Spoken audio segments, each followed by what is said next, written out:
There were some pretty big duds this week, but thank God yours truly looks like he's scoring the most points in his league, moving to 6-4 in third place, love and life. But anyway, let's go game by game, starting with the Giants. Not much changes. Daniel Jones is still a bum. I wouldn't be surprised if Daniel Jones isn't starting after the bye week. Tyrone Tracy is still the 3-down running back here. Tracy still doesn't have a receiving role, so you are kind of touchdown or bust.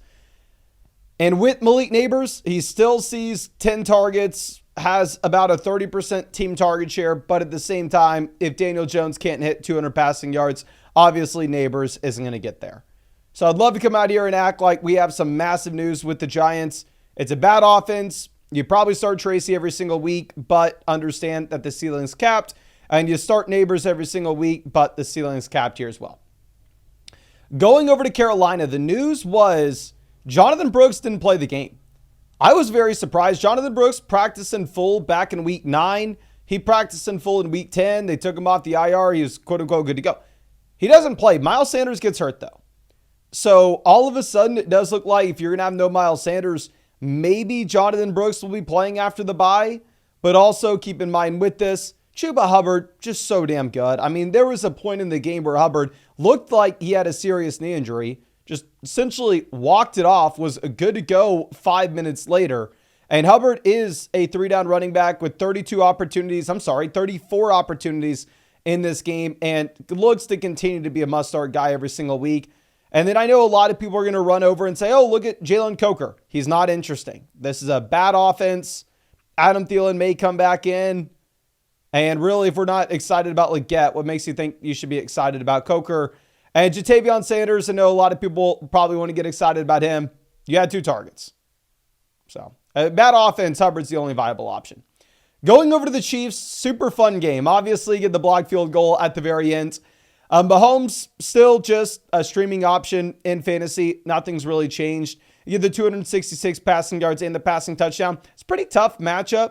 Kareem Hunt actually gets used as a receiver for the first time all season. Really all year, you've only been looking at 1 target, 2 targets for Kareem Hunt here. You actually get 10. Phenomenal. Love to see it. Travis Kelce, still an elite tight end, sees 12 targets. DeAndre Hopkins drew a very tough matchup, but actually plays the highest percentage of snaps that he has at any point in his Chiefs career. Sees 44 snaps, runs 30 routes. So yeah, Hopkins looks to be a must-start guy every single week. Obviously, so is Kelce. Obviously, so is Hunt until you potentially get Pacheco back in. Xavier Worthy gets banged up at the end of the game, but it looks like Worthy, sadly, hook 'em horns, will not be making a difference regardless of if he's in or not. Going over to Bo Nix, I got to give the guys flowers, right? I mean, we were kind of talking down on this Broncos offense, saying that the only reason that Nix had looked good was a stretch of games with pretty good matchups. But no, Bo Nix, you get the 2 passing touchdowns, 215 passing yards. Obviously, nothing as a rusher. But, I mean, if you started Bo Nix, you're probably fine. I still stand by. He's probably just a streaming option where you're only playing him in good matchups. This was a tough matchup, though, where he played well. Main thing is RIP Javonte. We had the report coming into the week saying that Audric Estime was going to be playing more. And Audric Estime actually does see the majority of snaps with 26. Javonte is down there at 16. Javonte effectively just looks like he's the 3rd down back and the running back that's going to get usage in the 2-minute drill. But outside of that, Javonte just simply doesn't really matter here, to be completely honest. And going over to Sutton, Sutton gets there, actually the worst team in the Flock League this week, wins another one. A lot of it has to do with Sutton's blow up. Sutton crushes last week, crushes this week. He sees 9 targets out of 27 total options. So I think Sutton definitely a viable flex play going into the future based off matchups. Going over to what we have in Pittsburgh, this is a spot where Russ throws 3 passing touchdowns. So obviously you would assume in this scenario that you have a phenomenal day from Pickens. Pickens, highlight grab, that's all the guy does. Russ himself, still not a fantasy viable option. We know Russ is going to have 0 rushing upside. Typically, this is an offense that's going to want to run the ball. Going over to the running backs here, Najee Harris does get banged up with the ankle. That is going to be something to monitor. I'd say that Jalen Warren's probably the highest priority waiver wire pickup this week if anything does actually happen with Najee missing games here. But Najee saves the day with the touchdown. He does see the majority of carries. Obviously, the snaps are a little bit skewed here based off the Najee injury, so don't want to read too much into that. Going over to George Pickens, he has 7 targets, highlight grab, but still nothing more than a weekly wide receiver 2. Mike Williams gets you the touchdown, but that was his only target. Will be interesting to see how his usage trends going into the future. And then going over to what you have with Pat Freiermuth. Pat Freiermuth gets the touchdown off of only 3 targets. Not interested in Freiermuth, to be honest.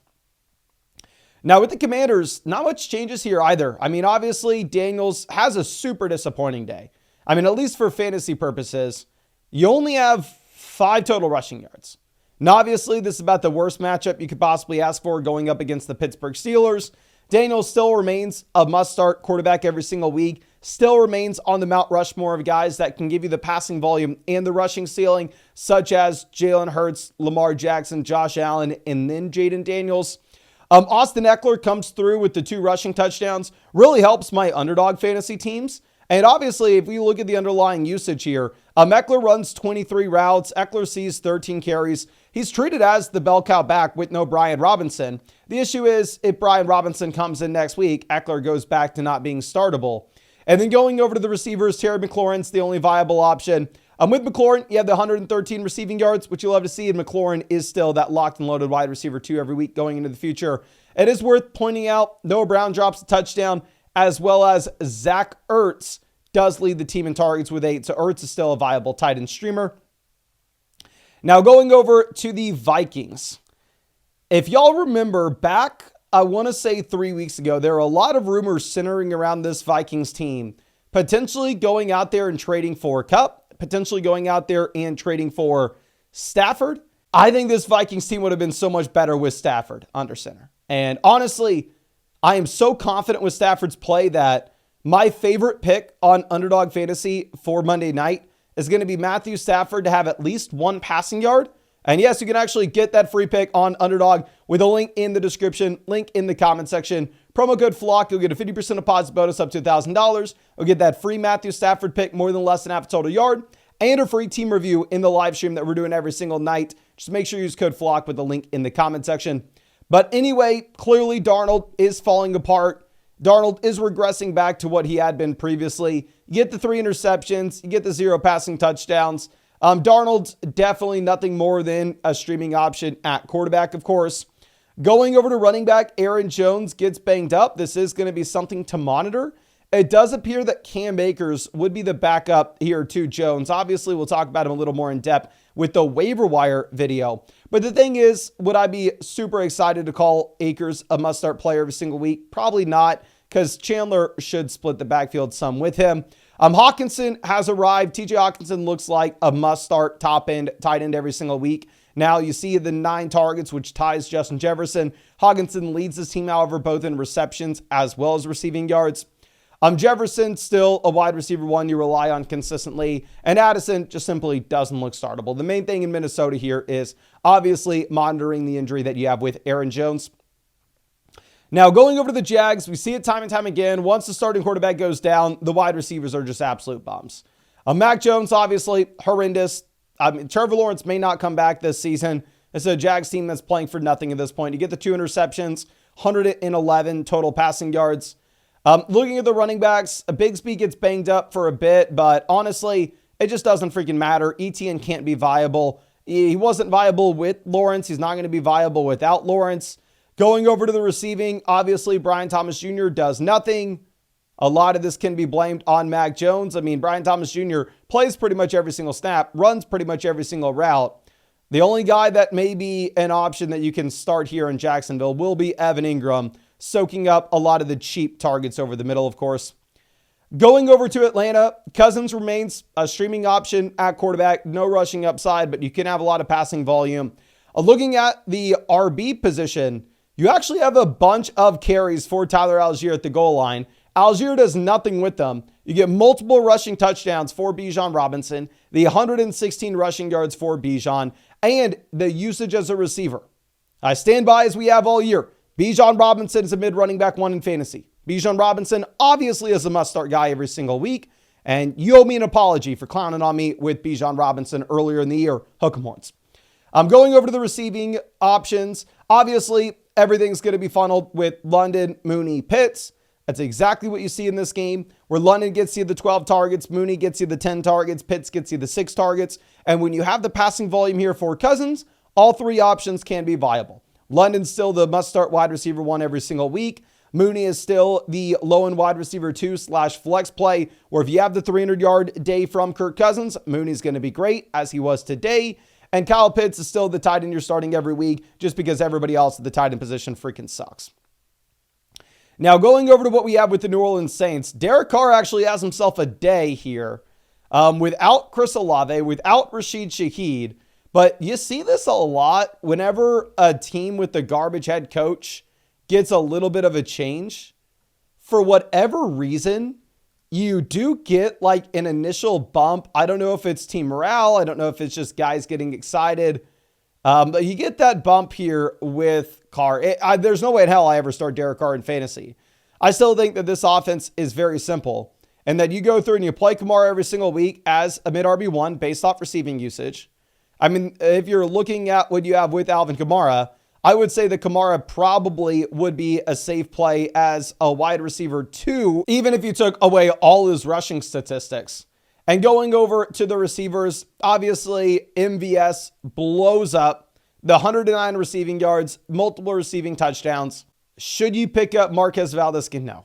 Journeyman wide receiver, Green Bay to KC to Buffalo, and now New Orleans.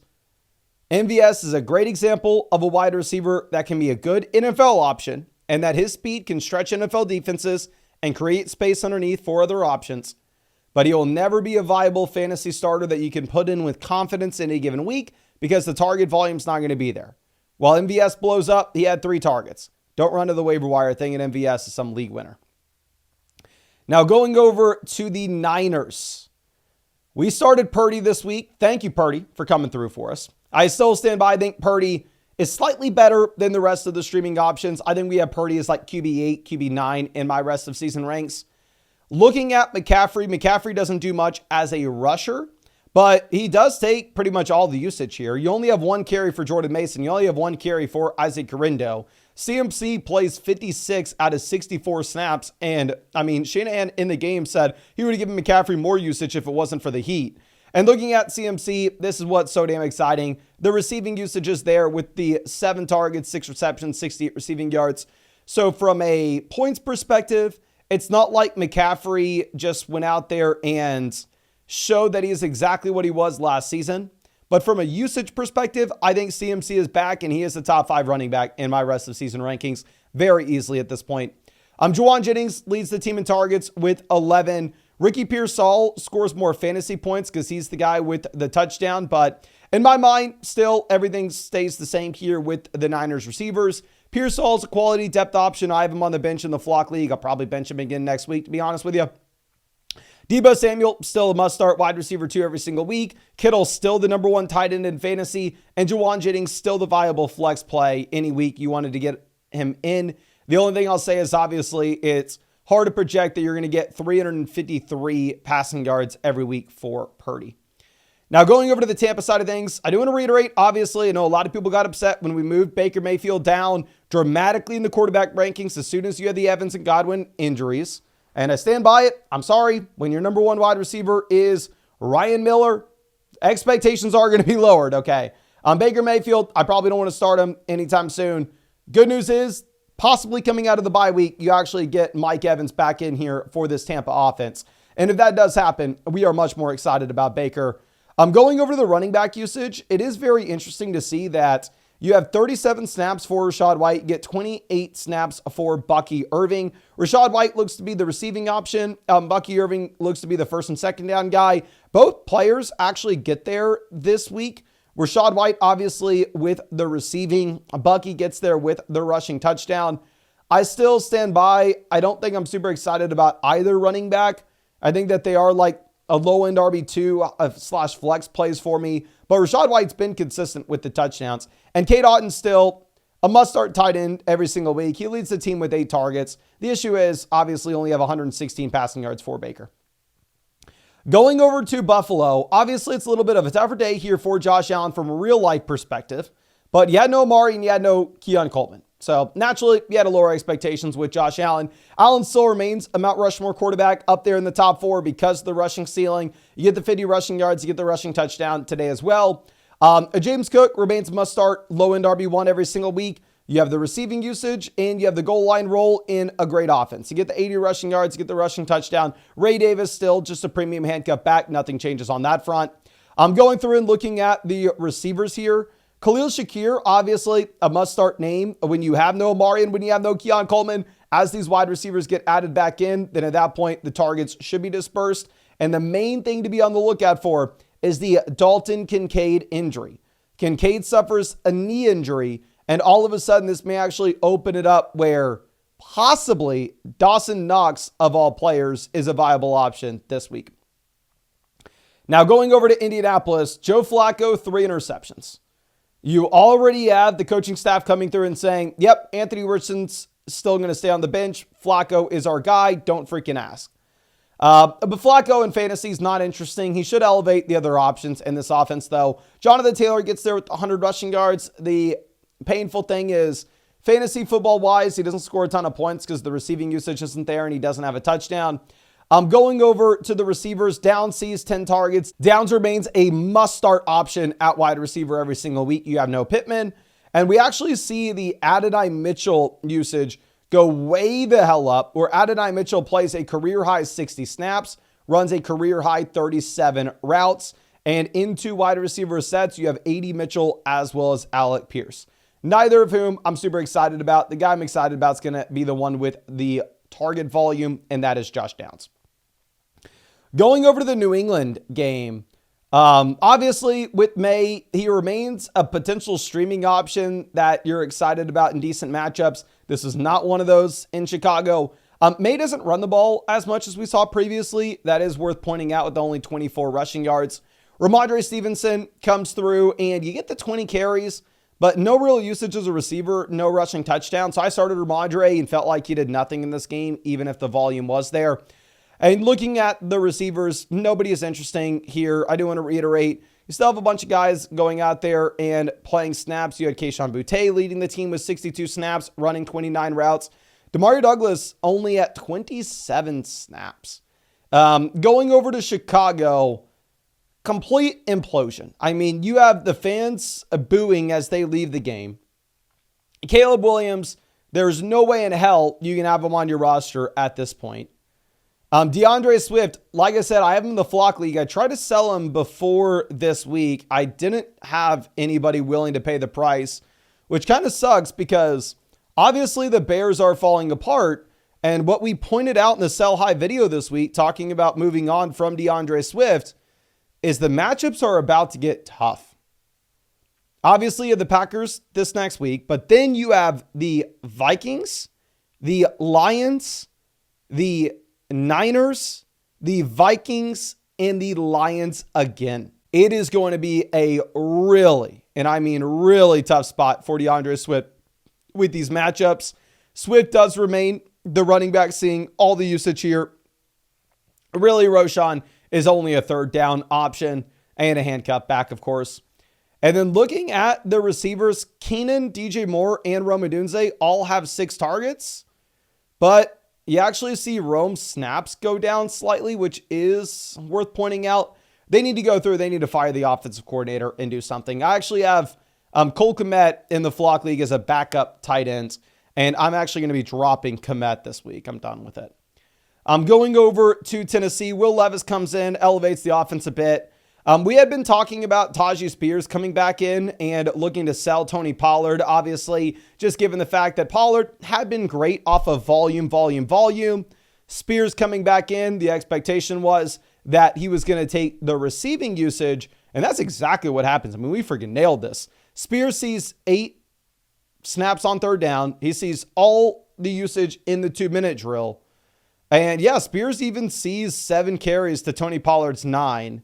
Spears has the 3 targets compared to Pollard's 4. So Pollard is now a committee running back, one of the worst offenses in the league. For sure, want to be moving on from It's probably too late for you to move on from Pollard. I wish you did previously. And Calvin Ridley gets you the 2 receiving touchdowns. Ridley remains in that same range with Courtland Sutton, right? In that he's the wide receiver that's the clear number 1 in his option. Pretty talented dude, but the offense is just garbage, so it's very hard to expect consistency here. Now, going over to our next offense, I know a lot of people were upset with us in the rankings this week, not including Justin Herbert inside the top 15 or whatever it was. I'm sorry, I do want to reiterate that the Chargers, they're just simply not going to want to throw the ball when they don't have to. You have 18 pass attempts for Herbert in this game, where you see 39 rush attempts for the Chargers. So yeah, I'm sorry, Herbert, not viable in fantasy. Obviously a solid real-life quarterback. And what's very interesting to point out is Gus Edwards comes back into this offense, and the usage really swings here. While J.K. Dobbins is still very clearly the lead back, Edwards does have 10 carries. Edwards does play 14 snaps in comparison to J.K. Dobbins at 39. So definitely lowering Dobbins down with our expectations, more so to a low-end RB2 rather than a high-end RB2. And then looking at the receivers, Quentin Johnston comes through with the touchdown that helps our underdog teams. But the fact of the matter is, it's tough to be excited about any of these receivers in this offense with the low volume. Now going over to Philadelphia, I'm looking at Jalen Hurts. He remains on the Mount Rushmore quarterbacks with Lamar, Allen, Daniels, Hurts. These are the guys that are going to run the ball every single week. These are the guys that have the elite ceiling floor combo. For the love of God, if you have Jalen Hurts, you don't need a backup quarterback. I'm going over to Barkley. Barkley does get a little bit nicked up in this game. Looks like he should be fine, though. Barkley still remains one of the best assets in fantasy. Going over to the receivers, A.J. Brown dominates, of course. Devonta Smith is very disappointing. Maybe I'm fine just because, like I said, we crushed it in my own league this week, so maybe I'm not too upset starting Smith. But this is kind of what you sign up for here, where if you go through and if you look at since the bye, you actually haven't had a ton of target volume for Smith. He was consistently getting there off of touchdowns. Now, the concern, obviously, is when you get Dallas Goedert back in, and Dallas Goedert does take a touchdown this week, is all of a sudden, are you expecting Smith to see a lower touchdown rate in an offense where he's not having a ton of target volume? And what is so funny is people clowned on me all week for me saying that this Dallas offense with no Dak was going to be very similar to the Miami offense with no Tua. Trying to hype up freaking Cooper Rush to me. Are you kidding me? Are you kidding? Cooper Rush, you get 45 passing yards off of 23 pass attempts. If a running back had 45 rushing yards off of 23 rush attempts, that would be garbage. You get a little bit of Lance. Lance looks horrendous. You get right back to Cooper Rush. Like, there's no saving this offense. And for that reason, yet again, I do want to reiterate that CeeDee Lamb is no longer a wide receiver 1. It sucks. It's the world we're living in. Don't get mad at me for it. Don't shoot the messenger. But Lamb's no longer a wide receiver 1. He does dominate with targets. He has 10 targets. Obviously, I know we're going to have people in the comment section telling me, oh, he dropped the ball because the sun. Who cares? And then with Rico Dowdle is the backbone in Dallas, but lowered expectations because it's a garbage offense. And going over to the Jets-Cardinals game, the Jets hit an all-time low. Or at least the Rodgers Jets. You get blown out against the Cardinals in what should have been a great matchup. You have 35 pass attempts for Rodgers, where the man gives you 151 passing yards. The running backs can't really do anything because, of course, they can't run the ball. They're down by multiple touchdowns the entire time. Going over to the receivers here, yet again, absolutely everything's funneled between Davante Adams, Garrett Wilson. I mean, if we're looking at just the 3 names with Wilson, Hall, Adams, the guys you're starting every single week in this offense, they have 23 out of 33 potential pass attempts. They have everything. Everything's concentrated between these 3 players. Davante Adams actually has the majority of the looks with 13 in comparison to Garrett Wilson at 6. So Jets look horrendous. Sucks if you're a Jets fan. For fantasy football purposes, I think this was kind of where you were at with them previously. This is the poor man's version of the Rams, right? You are looking at everything, and I mean everything, going through Kupp, Puka, Kyron, but it's a good offense. Here, this is a bad offense. And then going over to the Cardinals, Kyler still remains a must-start quarterback every single week because of the rushing upside. Here you get the 2 rushing touchdowns, so obviously very exciting spot. I still don't put him in the Mount Rushmore quarterbacks, the top 4 options. You have a much lower floor than what you're going to see with Lamar, Hurts, Daniels, Allen. A running back, I know this is now back-to-back weeks where you actually do see Trey Benson getting involved, which is definitely something to continue to monitor. I mean, you don't love to see it, but at the same time, I don't know. It's not a real football game. The Cardinals blow them out. I mean, the Cardinals aren't going to be blowing out every single team rest of season. I still think you have a lot going through James Conner in the close games. And Conner still has himself a fine day. You get the 80 freaking receiving yards for James Conner.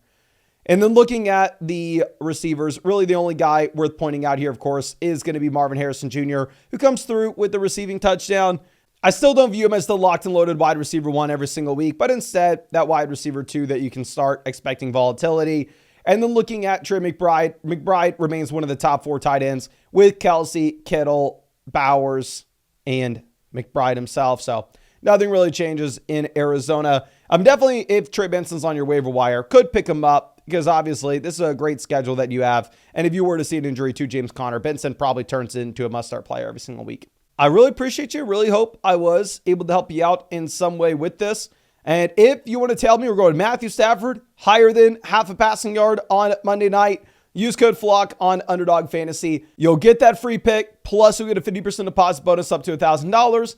And on top of that, you're going to be getting a free team review in the live stream that we're doing every night. But thank you again. I really do appreciate you. Really hope I was able to help you out. And really hope we get to see you out with the live stream on Monday.